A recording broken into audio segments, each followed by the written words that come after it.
زندگی پرفیکٹ نہیں ہوتی، ہو ہی نہیں سکتی۔ زندگی، محبت، تعلق، وجود امپرفیکٹ ہے۔ ان کو امپرفیکٹ ہی رہنا چاہیے۔ پرفیکٹ صرف اللہ کی ذات ہے، اسے ہی رہنا چاہیے۔ اسے دیکھو جو تمہیں دیکھتا ہے، اس سے محبت کرو جو تم سے محبت کرتا ہے، اس کی سنو جو تمہاری سنتا ہے۔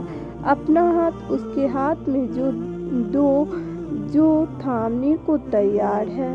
جب قرآن سینے میں محفوظ ہونے کے ساتھ ساتھ عمل اور کردار میں بھی نظر آنے لگتا ہے، اور پھر دنیا کی حد سے اوپر اٹھ کر انسان جب نیچے دیکھتا ہے تو وہ دنیا اسے حقیر لگتی ہے۔ جیسے پہاڑ پر چڑھنے والے کی راہ میں حامل ہونے والی چڑیا بھی حقیر لگتی ہے نابالغ، ویسے ہی یہ بلندیاں ہی تو نہیں ملا کرتی، اس کے لیے خود کو منانا پڑتا ہے، خود کو بدلنا پڑتا ہے، تب اس مقام کا حقدار انسان بنتا ہے۔ چیز تو موجود ہے اور مقام بھی بہت بلند ہے، لیکن ان کو پانے کی خود کو قابل بنانا پڑتا ہے۔ منزل تو آپ کی ہی ہے، لیکن پاؤں اللہ نے آپ کو دیے ہیں، اس کے لیے منزل تک آپ کو ہی چل کر جانا ہے۔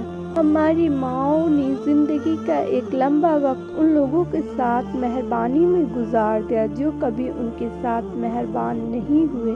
دنیا کی سیر کرے، کسی کو نہ بتائے سچی محبت، زندگی کی بسر کرے، کسی کو نہ بتائے، بے وقت سوئے اور بے وقت جاگے، کسی کو نہ بتائے، خوش رہے اور کسی کو نہ بتائے، خوبصورت کتاب پڑھے اور کسی کو نہ بتائے۔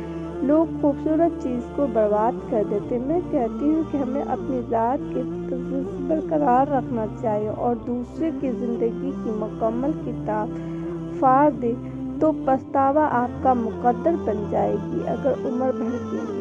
اے میرے رب، میں تیری طرف پلٹنا چاہتی ہوں، مجھے اپنے خاص بندوں میں چن لے۔ میں اس دنیا کے پیچھے نہیں بھاگنا چاہتی، میں لاحاصل کی حسرتوں میں نہیں پڑنا چاہتی۔ میں چاہتی ہوں کہ میری روح پاک رہے۔ مجھے اتنی توفیق عطا کر کہ میں صبر، ہمت اور استقامت کے ساتھ تیری راہ کی مسافر بن جاؤں۔ بے شک تو ہر چیز پر قادر ہے۔ آمین ثم آمین۔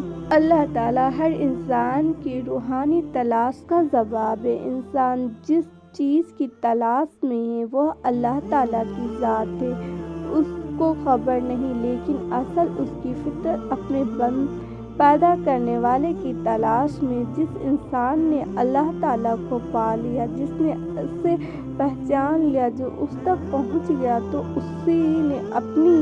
جب تک انسان کو رب نہیں ملتا تو اس کے اطمینان نہیں ملتا، جب تک انسان کو رب نہیں ملتا تو اسے سکون نہیں ملتا، اور بے سکونی رہتی ہے کیونکہ وہ اپنی اصل تک نہیں پہنچتا۔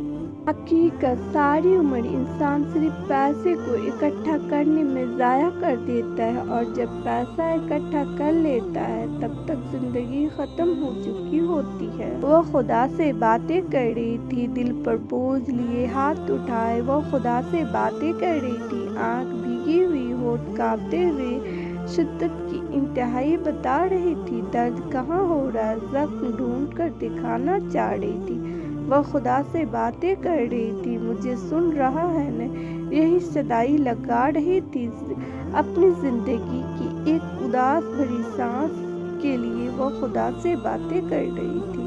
اللہ کن کو جلد عطا کرتا ہے، رب سب کو دیتا ہے، وہ کسی کا انکار نہیں کرتا، لیکن رب اس کے لیے خاص اہتمام کرتا ہے جس نے عمر بھر اپنے رب کے لیے اہتمام کیا ہو۔ دیکھو کہ رب بہت شرم و حیا والا ہے۔ جس بندے نے ساری عمر کسی کی مدد کرنے سے انکار نہیں کیا، اس سے کیسے انکار کرے گا؟ جس نے اللہ کی محبت کے لیے بندوں سے محبت کے لیے آسمان پیدا کیا، رب اس بندے کے کھلے ہوئے ہاتھ کو اپنی محبت سے بھر دے گا جو سجدے میں ہو۔ اور پھر ایسے بندے اپنی ضرورت اپنے رب کو بتاتے ہیں تو رب کہیں گے ایسا صبر شکر بند ہاتھ کو پھیلا کر بیٹھا، اس کے ہاتھ گرنے سے پہلے اسے قبولیت سے نواز دیا جائے یاد رکھیں کہ دعا ایک عبادت ہے اور اس